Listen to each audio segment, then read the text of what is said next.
माननीय अध्यक्ष महोदय, इस सदन में बोलने के लिए मैं इस सीट से कई बार पहले उठा, लेकिन आज बेहद दुख के साथ और बड़े भारी मन के साथ मैं अपनी बातें रख रहा हूँ। सबसे पहले तो मुझे इस बात का दुख है कि मेरे भारतीय जनता पार्टी के साथी अभी सदन में मौजूद नहीं है। ये बेहद गंभीर विषय है जिसके ऊपर पिछले कुछ दिनों से न केवल दिल्ली बल्कि पूरे देश में चर्चा हो रही है कि किसी भी राज्य के अंदर या देश के अंदर चुनी हुई लोगों के द्वारा चुनी हुई सरकार की चलनी चाहिए या किसी एक व्यक्ति विशेष की चलनी चाहिए। ये बेहद गंभीर विषय है। इसके ऊपर कई सारे मुद्दों पे चर्चा हुई, कई सारे मुद्दे पिछले दिनों में उठे हैं। इसके ऊपर मैं एलजी साहब के पास भी गया था मिलने के लिए 3-4 दिन पहले, और मेरी जो बातचीत एलजी साहब से हुई वो भी आज विस्तार से मैं इस सदन के सामने सभी एमएलएज के सामने रखना चाहूँगा। मेरी इच्छा थी कि बीजेपी के साथी भी यहाँ मौजूद होते और वो भी बात सुनते, ताकि इस चर्चा को एक कंस्ट्रक्टिव रूप दिया जा सकता। समय बड़ा बलवान होता है। कुछ भी परमानेंट नहीं है ज़िंदगी में। इस दुनिया में कुछ भी परमानेंट नहीं है। कोई अगर सोचे कि मेरी सरकार बन गई, अब ज़िंदगी पूरे मेरी सरकार रहेगी, ऐसा नहीं होने वाला। आज मेरी सरकार है, कल हमारी सरकार नहीं होगी। हमारी सरकार 5 साल है, 10 साल है, 15 साल है, 20 साल है, कभी ना कभी तो बदलेगी। आज उनकी सरकार है, परमानेंटली उनकी सरकार नहीं होगी। आज है, कल है, परसों है, अगले दिन बदलेगी। आज दिल्ली में हमारी सरकार है, उनके एलजी हैं, केंद्र में उनकी सरकार है। कल अगर भगवान ने चाहा ऐसा भी हो सकता है कि केंद्र में हमारी सरकार हो,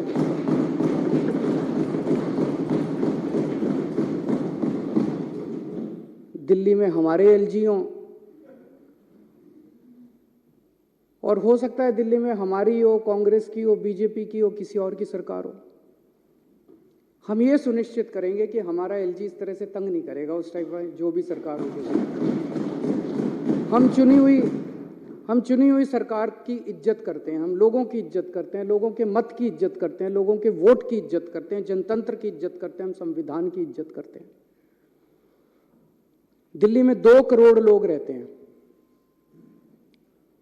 मैंने हमेशा कहा है कि ये 2 करोड़ लोग एक परिवार हैं। हमने हमेशा इसको एक परिवार माना है।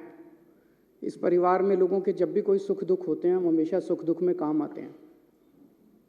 इन 2 करोड़ लोगों में जो बच्चे हैं, इनके जो बच्चे हैं, वो मेरे बच्चे हैं। मैं उनको हर्षिता और पुलकित से अलग नहीं समझता, उनको मैं अपना बच्चा समझता हूँ। उनको मैं अपना बच्चा समझता हूँ। तो जितनी अच्छी शिक्षा मैंने हर्षिता और पुलकित को दी है, उतनी अच्छी शिक्षा मैं दिल्ली के एक एक बच्चे को देना चाहता हूँ। ये मेरा मकसद है, और उसी मकसद से हम लोगों ने शिक्षा के ऊपर, क्योंकि मुझे ये लगता है कि अगर हमने अपने बच्चों को अच्छी शिक्षा दे दी तो देश का भविष्य बनेगा, बच्चों का भविष्य बनेगा तो देश का भविष्य बनेगा। उसी को मद्देनजर रखते हुए हमने शिक्षा पे इतना खर्चा भी किया, इतने अच्छे अच्छे शानदार स्कूल बनाए। जो सबसे ज्यादा आज स्कूलों के नतीजे बहुत अच्छे आ रहे हैं। लोग अपने बच्चों को प्राइवेट स्कूल से निकाल के सरकारी स्कूलों में भर्ती कर रहे हैं। शायद 75 साल, आज़ादी के 75 साल के बाद पहली बार ऐसा हुआ है। उसमें सबसे बड़ा योगदान हमारे टीचर्स और प्रिंसिपल्स का है, और उनको मोटिवेट करने के लिए और उनकी कैपेसिटी बिल्डिंग करने के लिए हमने उनको पूरी दुनिया में बेस्ट से बेस्ट ट्रेनिंग दिलवाई है। हमने बहुत सारे टीचर्स को विदेश भेजा, बहुत सारे टीचर्स को आईएम्स में भेजा, बहुत सारे टीचर्स को अलग अलग यूनिवर्सिटीज़ में भेजा ट्रेनिंग करने के लिए। 1000 से ज़्यादा टीचर्स, प्रिंसिपल्स को हम विदेशों में अभी तक ट्रेनिंग करा चुके हैं। अब 30 टीचर्स और प्रिंसिपल्स को फिनलैंड जाना था ट्रेनिंग करने के लिए। वैसे तो हमारी चुनी हुई सरकार है, मैं मुख्यमंत्री हूँ, ये शिक्षा मंत्री हैं, मुख्यमंत्री ने, शिक्षा मंत्री ने कह दिया भाई टीचर फिनलैंड जाएंगे ट्रेनिंग के लिए, तो बस ये फाइनल होना चाहिए। यही तो जनतंत्र है। और जनतंत्र क्या है? अगर मुख्यमंत्री ने और शिक्षा मंत्री ने कह दिया भाई मैं अपने टीचर्स को फिनलैंड ट्रेनिंग कराने जाऊंगा, भेजना चाहता हूं, बस यहां खत्म हो जानी चाहिए थी बात। लेकिन यहां अजीब जनतंत्र है। सारी फाइलें एलजी साहब के पास जाती हैं, सारी फाइलें एलजी साहब के पास जाती हैं। एलजी साहब ने एक बार नहीं 2 बार ऑब्जेक्शन लगा के फाइल के ऊपर भेजा। अभी मैं पढ़ के सुनाऊंगा थोड़ी देर में। 2 बार ऑब्जेक्शन लगा के भेजा। तो जब बार बार ऑब्जेक्शन लगाया जाता है, एलजी साहब कह रहे हैं ना कि मैंने तो मना थोड़ी किया। जब 2 बार ऑब्जेक्शन लगाया, अब तीसरी बार भेजेंगे तो फिर ऑब्जेक्शन लगाएंगे, तो इसका मतलब आपकी नीयत खराब है। एक बाबू क्या करता है? आप अपना लाइसेंस बनाने जाते हो, लाइसेंस बनाने वाला मना थोड़ी करता है। वो ऑब्जेक्शन पे ऑब्जेक्शन, ऑब्जेक्शन पे ऑब्जेक्शन, फिर आप दलाल को पकड़ते हो। वो दलाल कहता है इतने पैसे दे दो, बाबू को अंदर पैसे दे दूंगा और वो अब फाइल क्लियर कर देगा। तो ये बार बार जो ऑब्जेक्शन लगाए जा रहे हैं, इसीलिए तो लगाए जा रहे हैं। नीयत खराब है, फिनलैंड टीचर्स को भेजने नहीं देना चाहते। आज मैं ये लेके आया हूं महोदय, बीजेपी वालों के कितने एमपीज ऐसे हैं, ये पूरी लिस्ट है, जो खुद विदेशों में पढ़ के आए हैं। इनकी कभी इनके माँ बाप ने कॉस्ट बेनिफिट एनालिसिस करी? कितने एमपी ऐसे हैं जो खुद विदेशों में पढ़ के आए हैं? इनके कितने एमएलए ऐसे हैं जो खुद विदेशों में पढ़ के आए हैं? कभी इनके माँ बाप ने कॉस्ट बेनिफिट एनालिसिस करी? ये बच्चे हैं कैबिनेट मिनिस्टर्स के, बीजेपी वालों के बच्चे, जिन के बच्चे अभी विदेशों में पढ़ रहे हैं। मेरे को इससे कोई एतराज नहीं है, मैं किसी की शिक्षा के खिलाफ नहीं हूं। बीजेपी वाले, कांग्रेस वाले, आम आदमी पार्टी वाले, जिसको भगवान ने अच्छा दिया जिंदगी में, वो अपने बच्चों को भेजे, जरूर भेजे। अच्छी से अच्छी शिक्षा सबके बच्चों को मिलनी चाहिए। मैं इसके विरोध में नहीं हूं कि इन्होंने क्यों भेजा। मैं इसके विरोध में हूं कि अगर तुम अपने बच्चों को अच्छी शिक्षा देना चाहते हो, तो गरीबों के बच्चों की अच्छी शिक्षा के खिलाफ क्यों हो तुम लोग? अगर हम अपने बच्चों को, गरीबों के बच्चों को अच्छी शिक्षा देना चाहते हैं, अपने बच्चों को अच्छी शिक्षा देना चाहते हैं, तो तुम रोकने वाले कौन होते हो? ये एक फ्यूडल माइंडसेट है। ये कई सौ साल पुराने जो हमारे देश में फ्यूडल माइंडसेट है ना, कि गरीबों को अच्छी शिक्षा, इस जात के लोगों को, उस जात के लोगों को अच्छी शिक्षा नहीं मिलनी चाहिए। गरीबों को अच्छी शिक्षा नहीं मिल, शिक्षा जो है इन ठेकेदारों की बपौती रहनी चाहिए। इसको तोड़ना है हम लोगों को। और ये एलजी साहब उसी माइंडसेट से आते हैं कि एलजी साहब के बच्चों को तो मिलनी चाहिए अच्छी शिक्षा, गरीबों के बच्चों को अच्छी शिक्षा नहीं मिलनी चाहिए। इस माइंडसेट को तोड़ना है अपने को, पूरे देश को तोड़ना है। आज़ादी मिल गई, लेकिन ये माइंडसेट अभी भी है कि गरीबों के, इस जात के, उस जात के बच्चों को अच्छी शिक्षा नहीं लेने देंगे।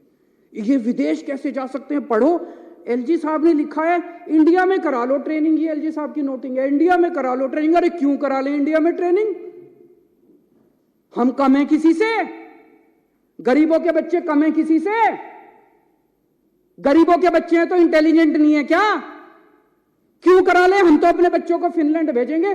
पूरी दुनिया में सबसे अच्छी शिक्षा फिनलैंड के अंदर मिलती है, सबसे अच्छी, ये सबको पता है। फिनलैंड पूरी दुनिया में शिक्षा में नंबर 1 है, और उसमें भी जो नंबर 1 यूनिवर्सिटी है उसमें भेज रहे हैं हम। पूरी दुनिया में जो नंबर 1 हम तो भेजेंगे सर। दिल्ली के लोगों का पैसा है, टैक्स का पैसा है दिल्ली के लोगों का, टैक्स के पैसे से, दिल्ली के टैक्स के पैसे से भेज रहे हैं। लोगों का पैसा, लोगों के बच्चे, अपने पैसे से लोग अपने बच्चों को ट्रेनिंग के लिए भेजते हैं। ये वो क्या कहते हैं, पराए घर में अब्दुल्ला दीवाना। ये एलजी कौन हो गया है? बेगानी शादी में अब्दुल्ला दीवाना। ये एलजी कहां से आ गया? कौन है एलजी? कहां से आ गया एलजी? किस बात का एलजी? कौन एलजी? कौन लेफ्टिनेंट गवर्नर? हमारे सर पे बैठ गया आके लेफ्टिनेंट गवर्नर। अब वो तय करेंगे कि हम अपने बच्चों को कहां पढ़ाएंगे। ऐसी सामंतवादी सोच के लोगों ने आज हमारे देश को पीछे छोड़ा हुआ। मैं कई बार सोचता था 70 साल हो गए हमारे देश को, 75 साल हो गए हमारे देश को, इतना पिछड़ा कैसे रह गया, इतना अनपढ़ कैसे रह गया, इतना गरीब कैसे? इन लोगों ने जानबूझ के, इन लोगों ने देश को गरीब रखा है। इन लोगों ने हमारे बच्चों को पढ़ने नहीं दिया। ये तो सामने आ गया, नंगे हो गए ये लोग। इन लोगों ने हमारे बच्चों को, बड़ी मजे की बात है, एलजी साहब के पास पावर नहीं है ये करने की। एलजी साहब के पास पावर नहीं है ये करने की। मैं भी आपको दिखाता हूं। सुप्रीम कोर्ट ने साफ साफ कहा है कि भाई 3 चीजें हैं, एक है पुलिस, पब्लिक ऑर्डर और लैंड। इन तीनों चीजों को छोड़ के एलजी साहब के पास कोई भी निर्णय लेने का अधिकार नहीं है। ये सुप्रीम कोर्ट का ऑर्डर है। 2018 4 जुलाई 2018 को ये ऑर्डर पास किया था सुप्रीम कोर्ट ने। सुप्रीम कोर्ट तो देश की सर्वोच्च अदालत है, वो तो सबको माननी पड़ती है ना। इसमें से मैं पढ़ के सुनाता हूं। इसमें लिखा हुआ है पैरा 284। अब तो सबको रट गया होगा पैरा भी, कल 3 दिन से मैं बोल रहा हूं। 284.17 पैरा, इसमें लिखा है the lieutenant governor has not been entrusted with any independent decision making power. इसकी हिंदी क्या हुई? लेफ्टिनेंट गवर्नर, दिल्ली के लेफ्टिनेंट गवर्नर को स्वतंत्र रूप से कोई भी निर्णय लेने का अधिकार नहीं है, ये सुप्रीम कोर्ट कह रहा है। सुप्रीम कोर्ट को पता था एक बार लिखने से नहीं मानेगा एलजी, उन्होंने 2 बार लिखा। उन्होंने फिर पैराग्राफ नंबर 475.20 में लिखा there is no independent authority vested in lieutenant governor to take decisions. अब इससे फालतू बेचारा सुप्रीम कोर्ट भी क्या करेगा। सुप्रीम कोर्ट ने साफ साफ लिखा भी एलजी साहब के पास डिसीजन लेने की पावर नहीं है। मैं जब एलजी साहब से मिलने गया अभी 3 दिन पहले, तो मैंने ये पढ़ के सुनाया उनको। मैंने कहा सर सुप्रीम कोर्ट ये कह रहा है। कहते हैं हाँ सुप्रीम कोर्ट की अपनी राय हो सकती है। सर अध्यक्ष महोदय, इसके बाद मेरे पास कुछ कहने को नहीं बचा था। इतने बड़े संवैधानिक पोजीशन के ऊपर बैठा हुआ व्यक्ति अगर ये कहता है कि सुप्रीम कोर्ट का ऑर्डर सुप्रीम कोर्ट की राय हो सकती है, मैंने कहा सर आप जो ये कह रहे हैं ना, ये सुप्रीम कोर्ट का कंटेम्प्ट है।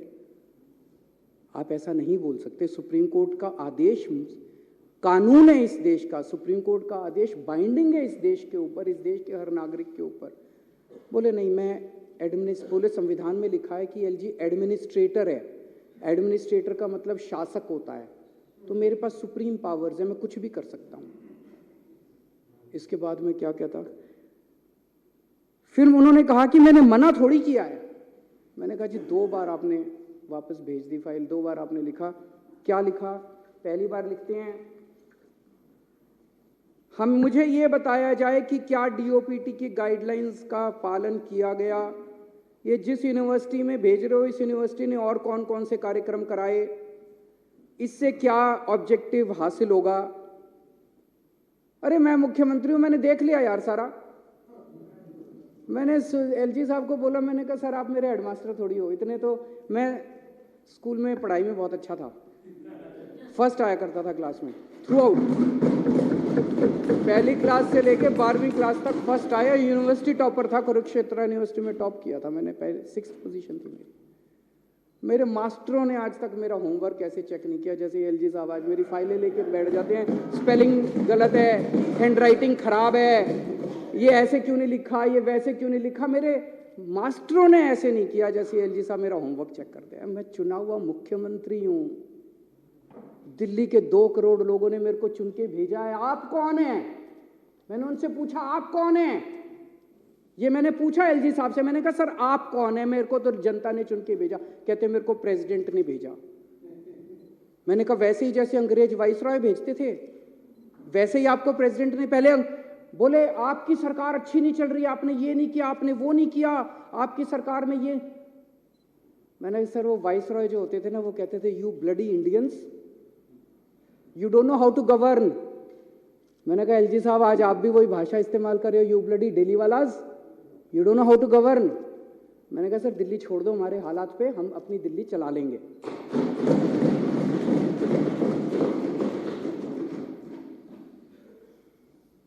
कहते हैं कॉस्ट बेनिफिट एनालिसिस कराओ।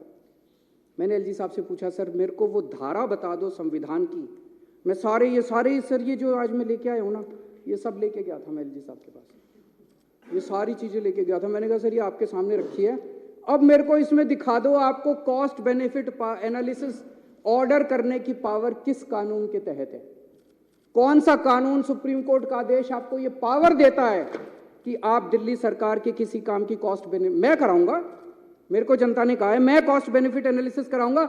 ये सदन है, ये सदन कराएगा, इसकी कमेटियां कराएगी, ये कमेटियां कराती है, ये सौरभ मेरे को बताता है, राजेश बताता है, सोमनाथ, ये सारे बताते हैं, ये कॉस्ट बेनिफिट एनालिसिस ये लोग कराएंगे। आप कौन होते हो कॉस्ट बेनिफिट एनालिसिस कराने वाले? दिल्ली के अंदर चुनाव हार गए और उसके बाद अब कॉस्ट बेनिफिट एनालिसिस, आपके पास तो पावर नहीं है। मैंने उनसे पूछा, उनके पास कोई जवाब नहीं था। फिर मैंने उनसे पूछा, मैंने कहा सर ये 10 एल्डरमैन कैसे बना दिया आपने? ये तो आपके पास पावर नहीं है, तो ट्रांसफर्ड सब्जेक्ट है, एमसीडी एक्ट तो ट्रांसफर्ड सब्जेक्ट है, आपने 10 एल्डरमैन कैसे बना दिए? बोले उस कानून में लिखा है एडमिनिस्ट्रेटर शैल अपॉइंट 10 एल्डरमैन। तो मैंने उनको ये एक और दूसरा ऑर्डर दिखाया सुप्रीम कोर्ट का, ये 2019 में आया था सुप्रीम कोर्ट में। इसमें लिखा है कि जहां एडमिनिस्ट्रेटर लिखा होगा वहां भी मंत्रियों की चलेगी, वहां भी मुख्यमंत्री की चलेगी, ये लिखा हुआ है। ये सुप्रीम कोर्ट का आदेश मैंने उनको दिखाया। मैंने कहा सर ये लिखा हुआ है कि एडमिनिस्ट्रेटर लिखा है तब भी हमारी चलेगी, आपकी नहीं चलेगी। तो वो तो सुप्रीम कोर्ट को मानते ही नहीं, वो तो कहते हैं सुप्रीम कोर्ट की तो राय है। उसके बाद एक हाई कोर्ट का ऑर्डर है, वो भी मैं लेके गया था। और कुछ हो ना हो, एलजी साहब ने मेरे को वकील तो अच्छा बना दिया। ये 1998 का जजमेंट है ओपी पावा, इसमें साफ साफ लिखा है, मोटर व्हीकल्स एक्ट में डेफिनेशन है lieutenant governor, government of Delhi means lieutenant governor. इसमें लिखा है सारी पावर दिल्ली सरकार की होगी, सारी पावर मुख्यमंत्री की होगी। तो अगर एडमिनिस्ट्रेटर भी लिखा है, लेफ्टिनेंट गवर्नर भी लिखा है, तब भी सारी पावर दिल्ली सरकार की है, एलजी साहब की पावर नहीं है। ये सारा मैंने उनको बताया, पर वो तो माने ही नहीं, वो तो बोले कि मैं एडमिनिस्ट्रेटर हूं। फिर मैंने कहा सर आप आजकल रोज चीफ सेक्रेटरी को ऑर्डर दे देते हो, मतलब रोज सवेरे उठते हैं, अपना लेटर हेड मंगाते हैं, लेटर हेड में लिखते हैं चीफ सेक्रेटरी इसको यहाँ का चेयरमैन बना दो, और चीफ सेक्रेटरी को भेज देते, चीफ सेक्रेटरी लागू करा देता है। हम मुंह बाके देखते हैं, हम तो क्या हो गया, ये टीवी में चल रहा है, अखबार में आ गया, इसको लिख देते हैं, ये इसको एल्डरमैन बना दो, इसको यहाँ का ये बना दो, इसको। ये चल क्या रहा है? मैंने एलजी साहब से पूछा, मैंने कि चीफ सेक्रेटरी को सीधे ऑर्डर कैसे देते हो? मुख्यमंत्री मंत्री इनके थ्रू फाइलें क्यों नहीं जाती? सीधे चीफ सेक्रेटरी को ऑर्डर दे देते हो आप किसी भी सब्जेक्ट के ऊपर। बोले मैं शासक हूं, मैं एडमिनिस्ट्रेटर हूं, मैं कोई भी ऑर्डर दे सकता हूं, किसी को भी ऑर्डर दे सकता हूं। ना तो वो संविधान मानने को तैयार हैं और ना वो सुप्रीम कोर्ट के ऑर्डर मानने को तैयार है। मैंने उनसे पूछा, मैंने कहा सर ये योगा क्यों बंद करा दिया?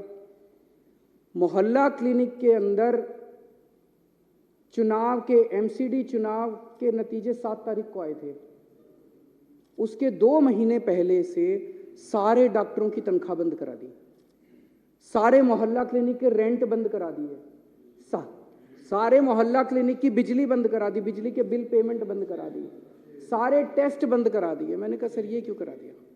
दिल्ली जल बोर्ड की 3 महीने से सारी पेमेंट बंद। बड़ी मजे की बात है कि 7 तारीख को नतीजे है, 8 तारीख को मोहल्ला क्लिनिक की सारी पेमेंट हो गई। तो नीयत खराब थी। जल बोर्ड की सारी पेमेंट्स बंद करा दी। हमारे जो वाटर ट्रीटमेंट प्लांट बन रहे थे उनकी कंस्ट्रक्शन रुक गई, जो सीवेज ट्रीटमेंट प्लांट बन रहे थे उनकी कंस्ट्रक्शन रुक गई। डीटीसी के अंदर महिलाओं की सुरक्षा के लिए जो बस मार्शल हमने लगा रखे हैं उनकी तनख्वाह 3 महीने से बंद करा दी। मैंने सब बोला, मैंने कहा सर सारे अफसर दबी जुबान में कह रहे हैं कि एलजी के ऑर्डर थे कि या तो ये सारी पेमेंट बंद करो, आम आदमी पार्टी की सरकार को बदनाम करो, केजरीवाल को बदनाम करो, नहीं तो तुमको धमकी दी सारे अफसरों को कि मैं सस्पेंड कर दूं। कहते मैंने कहा कि इनकी बीजेपी वालों की 20 सीट भी नहीं आ रही थी, ये तो मेरी वजह से 104 सीट आई हैं।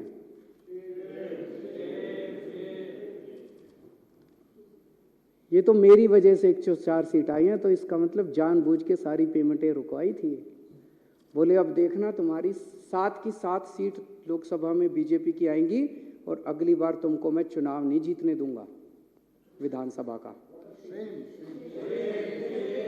एलजी साहब मुख्यमंत्री को खुलेआम धमकी देते हैं कि अगला विधानसभा, वो यहाँ पे लेफ्टिनेंट गवर्नर दिल्ली को चलाने थोड़ी आए हैं, दिल्ली को ठप करके केजरीवाल को और आम आदमी पार्टी को बदनाम करने आए हैं। हम राजनीति करने नहीं आए सर, हम यहाँ राजनीति करने नहीं आए, हम लोगों की सेवा करने आए हैं। चुनाव जीते ना जीते हैं, राजनीति लगी रहती है, चुनाव आते जाते रहते हैं। देश जरूरी है, लोग जरूरी है, लोगों की जिंदगी जरूरी है। लोगों को इतनी प्रताड़ना करके, लोगों के मोहल्ला क्लिनिक बंद करा के, लोगों के पानी बंद करा के, लोगों की बिजली बंद करा के अगर आप चुनाव जीतना चाहते हो, चुनाव आपको मुबारक। हम लोगों की सेवा करेंगे, हम आपकी तरह नहीं गिर सकते, हम आपकी तरह इतनी गंदी हरकतें नहीं कर सकते। एक प्रश्न ये उठता है कि अगर चुनी हुई सरकार की कोई पावर ही नहीं है तो इस देश की आजादी की लड़ाई क्यों लड़ी थी? हमारे लोगों ने इसलिए थोड़ी लड़ी थी कि एक वाइसरॉय जाएगा और एक लेफ्टिनेंट गवर्नर आके बैठ जाएगा, इसलिए तो आजादी की लड़ाई नहीं लड़ी थी। तो अध्यक्ष महोदय, अपने देश की आजादी को बरकरार, हम तो सारे आंदोलन से निकले हुए लोग हैं, आजादी को बरकरार रखने के लिए, जनतंत्र को मजबूत करने के लिए, संविधान को मजबूत करने के लिए हमें जो भी कुर्बानी देनी पड़ेगी, हम सारे मिलकर वो कुर्बानी देंगे। लेकिन जनतंत्र को और देश की आज़ादी को इस तरह से हम खराब बिल्कुल नहीं होने देंगे। ये जो सौरव का प्रस्ताव है, मैं इस प्रस्ताव का पूरी तरह से समर्थन करता हूँ।